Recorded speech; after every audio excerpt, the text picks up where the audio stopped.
नमस्कार दोस्तों, welcome back to my channel. आज मैं फिर से वापस हूँ एक और नया टॉपिक के साथ। आज मैं अपना रियल एस्टेट एक्सपीरियंस शेयर करूँगा आप लोगों के साथ। मैंने एक बहुत ही रेप्यूटेड बिल्डर का फ्लैट बाय किया है और उसी के अराउंड मैं आज आपको अपना एक्सपीरियंस शेयर करूँगा। डेफिनेटली मैं बिल्डर का नाम और अपार्टमेंट का नाम डिस्क्लोज नहीं करूँगा। तो चलिए आइए शुरू करते हैं। मेरे को ये वीडियो बनाने का ख्याल इसलिए आया कि आजकल बहुत सुनने में आ रहा है, खासकर कि बहुत लोगों के साथ बिल्डर्स अपना एज प्रॉमिस फ्लैट नहीं दे रहे हैं। कुछ लोग टाइमली नहीं दे रहे, कहीं जगह अलॉटमेंट टर्मिनेट कर रहे हैं। और जो कि ज़्यादा देखा जा रहा है सबवेंशन स्कीम्स में देखा जा रहा है, जहाँ 1090 का प्लान है या 4060 का प्लान है वगैरह वगैरह। तो मुझे और वहाँ लैक ऑफ डॉक्यूमेंटेशन देखा गया बिल्डर के साइड से, जिसका फायदा बिल्डर उठाता है और एंड में बायर को प्रॉब्लम में वो डाल रहा है। तो मैंने सोचा कि मेरे केस में कंस्ट्रक्शन लिंक प्लान था, और कंस्ट्रक्शन प्लान लिंक प्लान की एक ब्यूटी ये भी है कि उसमें बहुत डॉक्यूमेंटेशन इन्वॉल्व होती है, तो बहुत प्रूफ एक बायर के लिए रेडी हो जाता है, which is something that I wanted to share. तो वो मैं आप लोगों के साथ शेयर करूंगा। तो मेजरली मैंने जो डॉक्यूमेंटेशन नोट डाउन की, उसके कुछ इवेंट्स हैं जिन इवेंट्स पे वो डॉक्यूमेंटेशन हम लोगों को या तो बिल्डर से मिली है, ठीक है, और हमने या तो वो आगे बैंक को सबमिट किया अगर आपने लोन करा है। तो मैं उन ऑल एस्पेक्ट को कवर करूंगा और आप जरूर मेरे साथ वीडियो में बने रहिएगा। मैंने जो इवेंट्स की बात की उसमें सबसे पहले मेरे को नज़र आता है, जब आप इनिशियल बुकिंग करते हैं बिल्डर के पास फ्लैट की, जनरली बुकिंग 5 या 10% of amount of total amount का 5 या 10% देके हो जाती है। सेकंड डॉक्यूमेंटेशन मैंने देखी है जो मेजरली होती है, जहां आप बुकिंग अमाउंट दे देते हैं 10%, तब आपके पास एक लेवल ऑफ डॉक्यूमेंटेशन आती है। जब आप होम लोन सैंक्शन कराते हैं तब आपको बिल्डर से बहुत डॉक्यूमेंटेशन बैंक डिमांड करता है। एंड तीसरी चीज होती है, जब डिमांड आती है एंड फाइनल डिमांड जब आती है, तो क्या क्या डॉक्यूमेंटेशन हम लोगों की इन्वॉल्व होती है। तो आइए हम इनके बारे में बात करते हैं। जब आप एक फ्लैट बाय करने जाते हैं बिल्डर से, तो सबसे पहले आपको एक कॉस्ट शीट मिलती है। वो कॉस्ट शीट आपको पूरा पेमेंट प्लान के बारे में बताती है और other miscellaneous charges like administration charges, FMS charges, legal charges, utility connection charges, society formation charges, everything उसमें कवर्ड होती है। जीएसटी, टीडीएस इंफॉर्मेशन सब कवर्ड होती है। उसको आप अग्री करते हैं तभी आपकी बुक आप आगे अप्रूव करने के बाद ही आपका शुरू होता है बुकिंग का प्रोसेस।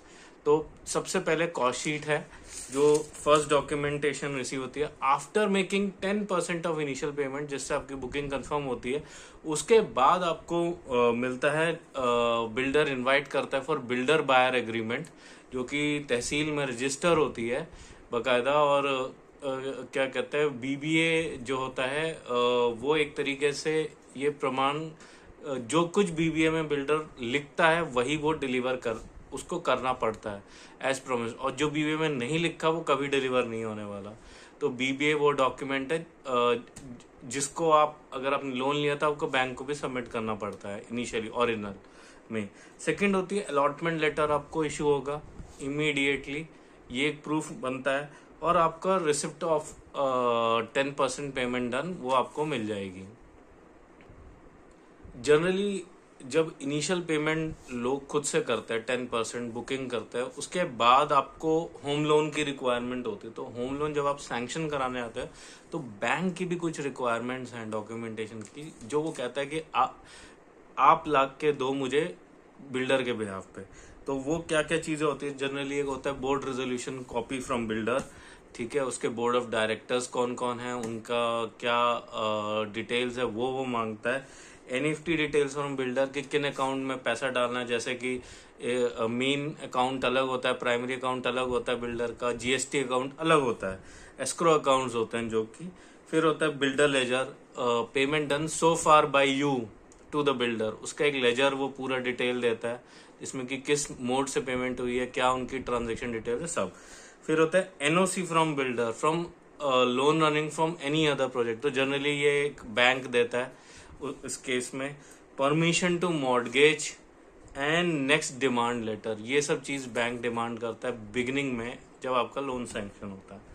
फिर जैसे कि आपको मान लेते हैं डिमांड आ जाती है, कंस्ट्रक्शन लिंक प्लान है तो वेरियस माइलस्टोन्स पे डिमांड्स आती है। मैं वीडियो में आगे बढ़ने से पहले एक चीज बता दूं, मैं at the end of the video में आप लोगों को कॉस्ट शीट दिखाऊंगा और मैं दिखाऊंगा कि जनरली कंस्ट्रक्शन लिंक्ड प्लान में कितने माइलस्टोन्स होते हैं जनरली एक आइडल कंस्ट्रक्शन लिंक प्लान में, वो मैं आपका शेयर करूंगा। तो सबसे पहले आपको डिमांड लेटर आएगा, उस डिमांड लेटर में आर्किटेक्ट सर्टिफिकेट आता है माइलस्टोन कंप्लीशन का। जनरली बैंक्स डिमांड करते हैं कि भाई आर्किटेक्ट से होना चाहिए कि वो चीज हुई है कि नहीं, प्लस बैंक अपने रिप्रेजेंटेटिव को भी भेजते हैं चेक करने के लिए साइट, एक्चुअल साइट, और प्रीवियस पेमेंट की रिसिप्ट्स चाहिए होती हैं बैंक को।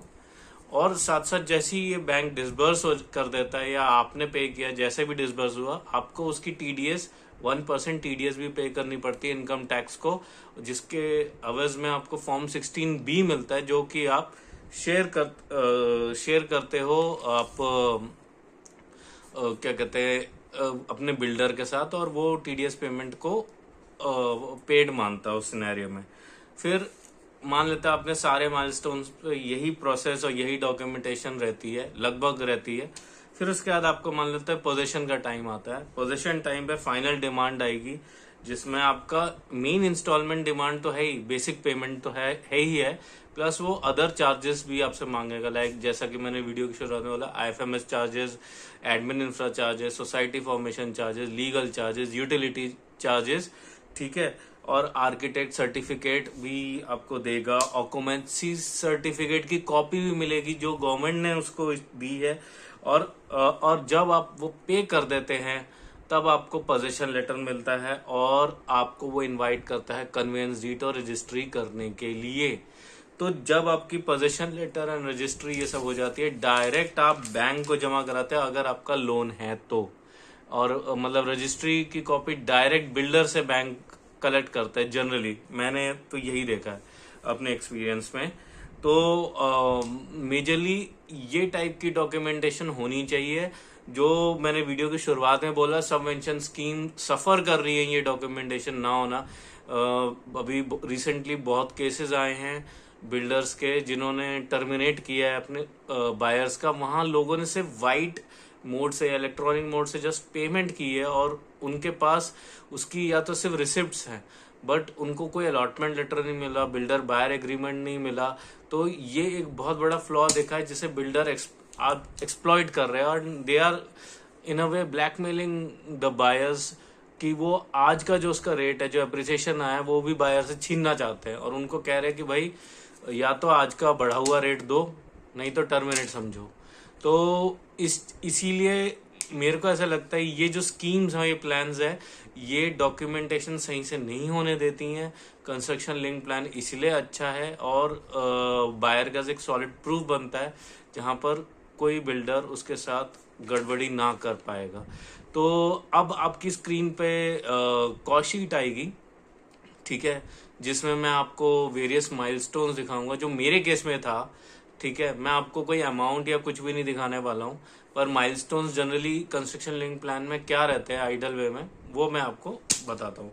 तो सबसे पहला आप देख सकते हैं स्क्रीन पे कि stages in construction link payment plan में आता है first part of earnest money on booking 5%। सो ज्यादातर बिल्डर 5% की बुकिंग से आपका बुकिंग शुरू करते हैं।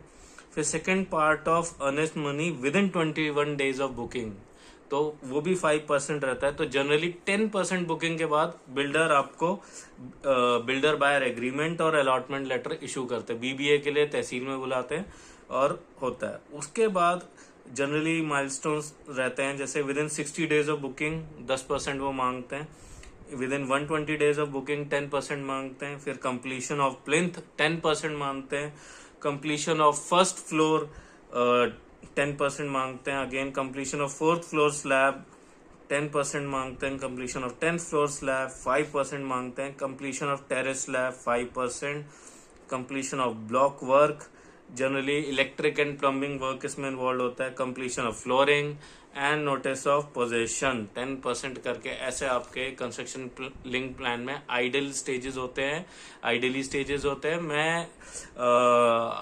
मैं ये नहीं कह रहा हूँ कि सबके केस में ऐसे ही फॉलो होता है, बट मेरे केस में था, और मेरा एक बहुत ही अच्छा रेप्यूटेड बिल्डर है जिसका बहुत सॉलिड CRM था। बैंक्स भी तारीफ करते थे उसके डॉक्यूमेंटेशन की, कभी कोई फ्लॉ नहीं हुआ, ऑल इक्विप्ड उन्होंने हमेशा रखा। तो इस चीज की मैं तारीफ करता हूँ। डेफिनेटली मैं अभी भी डिस्क्लोज नहीं करूंगा बिल्डर का नाम, ना मेरे प्रोजेक्ट का नाम। तो आप भी अपने इस चीज में चेक करिए कि क्या आपका बिल्डर, अगर आपका कंस्ट्रक्शन अभी आपको फ्लैट मिला नहीं है तो आप जरूर चेक करिए कि आपका इन्हीं माइलस्टोन्स पे चल रहा है, इतनी डॉक्यूमेंटेशन आपको मिली है, हो रही है, आप मेंटेन कर रहे हैं। तो चीज़ों को आप देखिए। Definitely we have come to the end of this video. आप मेरे को कमेंट सेक्शन में ज़रूर बताइएगा कि अगर आप लोग ऐसे किसी प्रॉब्लम से सफ़र कर रहे हैं, शेयर करिए। या आपके पास भी गुड एग्जांपल्स हैं कि जहां बिल्डर्स ने बहुत अच्छा किया आप लोगों के साथ, तो डेफिनेटली कमेंट्स में बताइए, जिससे हम सबको पता चले। Thank you so much for watching my video. And तक बने रहने के लिए please like, share and subscribe. Thank नमस्कार।